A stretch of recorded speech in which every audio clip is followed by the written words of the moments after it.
Installing a drive cage. Bays 0 and 1.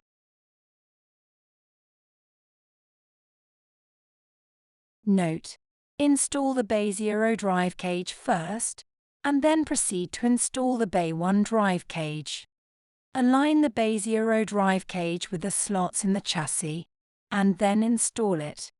Make sure the drive cage is seated correctly in the chassis. From the outside of the chassis, fasten the screw that secures the Bay 0 drive cage to the chassis. From the inside of the chassis, fasten the screw that secures the Bay 0 drive cage to the chassis. Install the front bezel.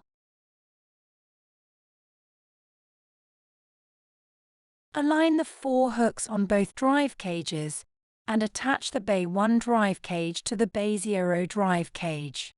Slide the Bay 1 drive cage downward until the 4 hooks on both drive cages are fully engaged.